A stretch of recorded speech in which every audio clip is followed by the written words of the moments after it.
Yo, what's up sa inyo mga kamata? A day in my life, short vlog lang muna. Vlog number 2. Papunta nga pala kami niyan sa Quiapo. Kasama ko ang grupo ko. O ang Brigada sa Fire. MID Fire and Rescue. Shoutout sa inyo. So kakatapos lang namin ng aming meeting yan. Every Friday meron kaming meeting. Pagtapos ng meeting, nagkandak ako ng familiarization sa mga bago naming member. And probably sharing knowledge ba? So, ganoon naman talaga. Pag may mga bago, turuan.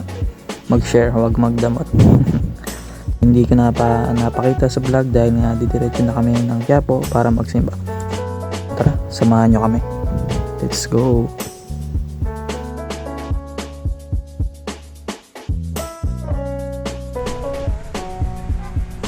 Tala, paano ako?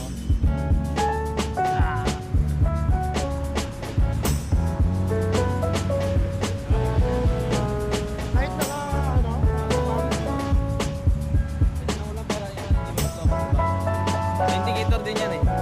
Yung dito, yung ilaw. Sama ka pala? Ay, masay. Masay ka muna. Ano yan? Vlog. Masay ka muna, te.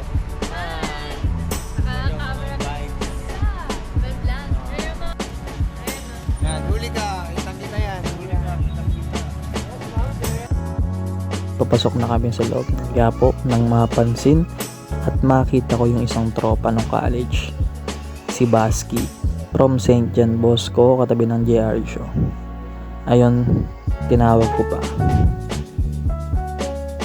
at biglang lumapit itong katabi ko. May sinasabi o may binubulong sa akin. Puro na naman katarantado at kalokohan.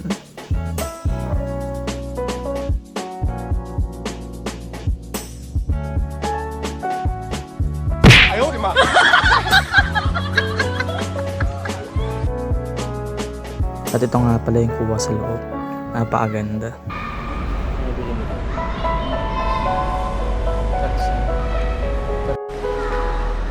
Makilala.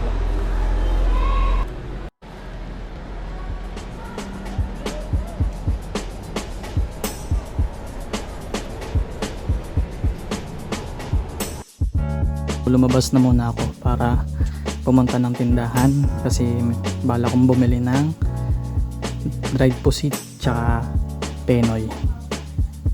Then naalala ko, wala nga pala akong dalang pera. Kaya ang ginawa ko, nanghiram muna ako ng pera kay Chip.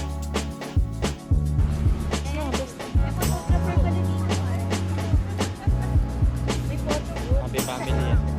Happy family. After mag picture taking, pumunta na kami sa tindahan para bumili ng mga kanya-kanyang gustong bilhin. Then ayun na, tamang kwentuhan na lang after ng kainan, then uwi na. So dito ko na lang muna tatapusin yung aking vlog. Maraming salamat sa panonood mga kamata. Peace out.